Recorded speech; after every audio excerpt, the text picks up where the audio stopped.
일본 세코 경제산업상이 한국의 불매운동에 대해 황당한 요구를 해 어떠한 내용인지 알아보았습니다. 8월 15일 광복절 빗속에서도 아베 정부를 규탄하는 집회가 광화문 광장에서 진행되었습니다. 일본 산케이 신문에서도 한국에서 울려 퍼진 일본은 사죄하라, 아베는 사과하라는 내용이 담긴 기사를 보도했습니다. 연일 한국 정권을 비판하는 산케이 신문도 이번 불매운동만큼은 우려하는 모습을 나타내고 있는데요. 문 대통령이 일본의 화해를 추구하면서도 불붙은 국민의 반일 감정을 가라앉히기에는 어려울 것 같다고 전했습니다. 15일 세코 경제산업상도 한국의 대응 조치와 불매운동에 대해 언급했습니다.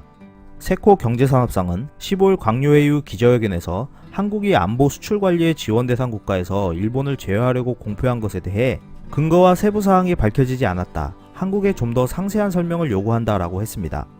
이어 이 건에 대해 한국과 협의할 생각은 없다라고 했는데요. 일본의 회담 요청이 오면 응하겠다고 했지만 협의를 해서 무언가를 결정하거나 내용이 변경될 것은 아니다라고 언급했습니다. 세코 경제산업상은 한국의 대응 조치에 대해 조사할 필요는 있지만 경제에 미치는 영향은 적다라고 하면서도 예의주시하고 있다 전했습니다. 또한 한국에서 일어나고 있는 불매운동에 대해서도 언급했는데요. 세코 경제산업상은 한국의 불매운동은 바람직하지 않다라고 말하며 냉정한 대응을 요구했습니다. 이유는 일본의 수출관리 강화에 반발하여 한국에서 불매운동이 일어나고 있는데 이는 무역 이외의 분야에 영향을 주는 움직임이기 때문에 결코 바람직하지 않다라고 지적한 것입니다. 지난달 일본 정부가 한국의 수출관리 강화 정책을 발표한 이후 한국에서 일어나고 있는 일본 제품에 대한 불매운동과 일본행 항공편 운유 등에 영향이 일어나고 있는데 이는 무역 이외의 분야로 확산된 것이다 라는 내용입니다.